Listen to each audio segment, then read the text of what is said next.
ಇವತ್ತು ನನ್ನ ಟೈಮ್ ಚೆನ್ನಾಗಿತ್ತು. ದೇವ್ರು ನನಗೆ ಸಾಥ್ ಕೊಟ್ಟರು ಅನಿಸುತ್ತೆ. ಒಂದು ಗ್ರಾಚಾರದಿಂದ ತಪ್ಪಿಸ್ಕೊಂಡೆ. ಇಲ್ಲಿ ಮೈಕ್ರೋಗ್ರೈನ್ಸ್ನ ಬೆಳೆಸಿದ್ದೆ, ಸೊ ಅದನ್ನು ನಾನೇ ಕಟ್ ಮಾಡಿ ಒಂದು ಸಲಾಡ್ ಮಾಡ್ಕೊಳ್ಳೋಣ ಅಂತ ತೋರಿಸ್ತಾ ಇದ್ದೀನಿ. ಒಂದು ಸ್ಟ್ಯಾಂಡ್ ತೊಗೊಂಡಿದ್ದೆ, ಇಲ್ಲಿ ಸ್ವಲ್ಪ ಆಯಿಲ್ ಕ್ಯಾನು ಅದೆಲ್ಲ ಇಟ್ಕೊಳ್ಳೋದಕ್ಕೆ ಅಂತ. ಸಲಾಡಿಗೆ ನಾನು ಸೌತೆಕಾಯಿ ಮತ್ತು ಕ್ಯಾಪ್ಸಿಕಮ್ಮು, ಆನಿಯನ್ನು, ಟೊಮೆಟೊ ಮತ್ತು ಸ್ವೀಟ್ ಕಾರ್ನು, ಈ ಮೈಕ್ರೋಗ್ರೈನ್ಸ್ ಇದಿಷ್ಟು ನಾನು ಒಂದು ಸ್ವಲ್ಪ ಆಯಿಲ್ ಹಾಕ್ಕೊಂಡು ಸೌತೆ ಮಾಡ್ಕೊಳ್ತಾ ಇದ್ದೀನಿ. ಅದ್ರ ಜೊತೆಗೆ ಸ್ವಲ್ಪ ಫ್ಲೇವರ್ ಇರಲಿ ಅಂತ ಒಂದು ಸ್ವಲ್ಪ ಹಸಿಮೆಣಸಿನ್ಕಾಯಿ, ಒಂದೇ ಒಂದು ಹಸಿಮೆಣಸಿನ್ಕಾಯಿ ನಾನು ಸೌತೆ ಮಾಡಿಕೊಂಡು ಅದ್ರ ಜೊತೆಗೆ ಒಂದು ಸ್ವಲ್ಪ ಉಪ್ಪು ಮತ್ತು ಪೆಪ್ಪರು ಮತ್ತು ಈ ಮೈಕ್ರೋಗ್ರೈನ್ಸ್ ಇದಿಷ್ಟನ್ನು ಹಾಕಿ ಒಂದು ಸ್ವಲ್ಪ ಫ್ರೈ ಮಾಡ್ಕೊಂಡಿದ್ದೀವಿ ಅಂತಂದರೆ ಹೆಲ್ದಿ ಸಲಾಡು ಬ್ರೇಕ್ಫಾಸ್ಟ್ಗೆ ಹೆಲ್ದಿಯಾಗಿರೋವಂಥ ಸಲಾಡ್ ರೆಡಿ ಆಗುತ್ತೆ. ಇದಿಷ್ಟನ್ನೇ ತಿನ್ಕೊಂಡ್ರು ಸಾಕು, ಬ್ರೇಕ್ಫಾಸ್ಟ್ ರೆಡಿ ಆಗುತ್ತೆ. ಅದ್ರ ಜೊತೆಗೆ ಒಂದು ಜ್ಯೂಸ್ ಕುಡ್ಕೊಂಡ್ರೆ ಸಾಕು. ನಾನಿಲ್ಲಿ ಮಕ್ಕಳಿಗೆ ಅಂತ ಹೇಳ್ಬಿಟ್ಟು ಚಿತ್ರಾನ್ನ ಮಾಡ್ಕೊಳ್ತಾ ಇದ್ದೆ. ಚಿತ್ರಾನ್ನಕ್ಕೆ ಒಂದು ಸ್ವಲ್ಪ ಎಣ್ಣೆ ಬಿಸಿ ಆದಮೇಲೆ ಕಡಲೆಕಾಯಿ ಬೀಜ, ಸಾಸಿವೆ ಮತ್ತು ಒಂದು ಸ್ವಲ್ಪ ಕಡಲೆಬೇಳೆ ಇದು ಇಷ್ಟನ್ನು ಹಾಕ್ಕೊಂಡು ಫ್ರೈ ಮಾಡ್ಕೊಳ್ತಾ ಇದ್ದೀನಿ. ಅದ್ರ ಜೊತೆಗೆ ಸ್ವಲ್ಪ ಹಸಿಮೆಣಸಿನ್ಕಾಯಿ ಮತ್ತು ಕಟ್ ಮಾಡಿ ಇಟ್ಕೊಂಡಿರೋ ಅಂಥ ಈರುಳ್ಳಿನೂ ಮತ್ತು ಟೊಮೆಟೊ ಹಾಕ್ತಾ ಇರಬೇಕಾದ್ರೆ ಇದು ವೆಯ್ಟಿಂದ ಸ್ಲಿಪ್ ಆಗೋಯ್ತು ನಂದು ಕಟ್ಟಿಂಗ್ ಬೋರ್ಡು.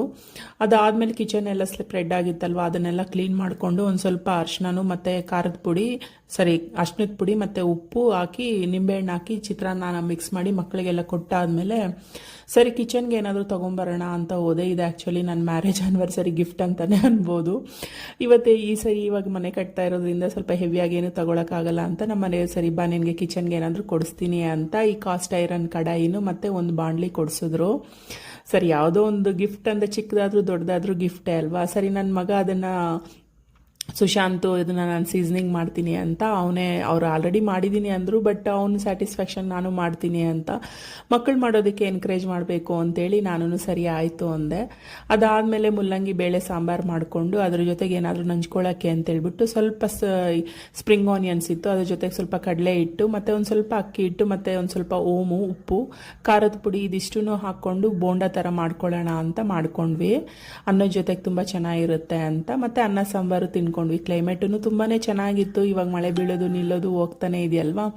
ಸರಿ, ಬಿಸಿ ಬಿಸಿಯಾಗಿ ಬೋಂಡ ತಿನ್ನೋದಕ್ಕೆ ತುಂಬಾ ಚೆನ್ನಾಗಿರುತ್ತೆ. ಮಕ್ಕಳಿಗೇನೂ ಇದೊಂಥರ ಡಿಫ್ರೆಂಟ್ ಆಗಿರುತ್ತೆ ಅಂತ. ಮ್ಯಾಂಗೋ ಸೀಸನ್ ಅಂದಮೇಲೆ ಜ್ಯೂಸ್ ಇರಲೇಬೇಕಲ್ವ. ಮಕ್ಕಳೇನೇ ಚಾಕ್ಲೇಟ್ ಇದೆಲ್ಲ ಹಾಕಿ ಮ್ಯಾಂಗೋ ಜ್ಯೂಸ್ ಮಾಡಿಕೊಡ್ತೀನಿ ಅಂತ ಮಾಡಿಕೊಟ್ರು. ನೆಕ್ಸ್ಟ್ ಡೇ ನನಗೆ ಈವೆಂಟ್ಗೆ ಹೋಗಬೇಕಾಗಿತ್ತು. ಸ್ವಲ್ಪ ಸ್ಕಿನ್ ಕೇರ್ ಮಾಡಿಕೊಂಡು ಒಂದು ಸ್ವಲ್ಪ ಪನ್ನೀರ್ ಬಾತ್ ಮಾಡಿ ನಾನು ಈವೆಂಟ್ಗೆ ಹೊರಟೆ. ಲೊಕೇಶನ್ ರೀಚ್ ಆದಮೇಲೆ ಅವ್ರಿಗೊಂದು ಹೇರ್ ಸ್ಟೈಲ್ ಮಾಡಬೇಕಾಗಿತ್ತು. ಸಿಂಪಲ್ ಹೇರ್ ಸ್ಟೈಲೇ ಡೊನೇಟ್ ಹಾಕಿ ಮಾಡಬೇಕಾಗಿತ್ತು. ಇಲ್ಲಿ 2 ದಿನ ಇತ್ತು, ಈವ್ನಿಂಗು ಮತ್ತು ಮಾರ್ನಿಂಗು ಬೆಳಗ್ಗೆನೇ ಇತ್ತು. 4 o'clock ಎಲ್ಲನೂ ಹೋಗಿ ಮುಗಿಸ್ಕೊಂಡು ಲೊಕೇಶನ್ ರೀಚ್ ಆಗಿ ಮುಗಿಸ್ಕೊಂಡು ಬಂದಮೇಲೆ ಸ್ವಲ್ಪ ರೆಸ್ಟ್ ಮಾಡಿ ಮಕ್ಕಳಿಗೆ ಏನಾದರೂ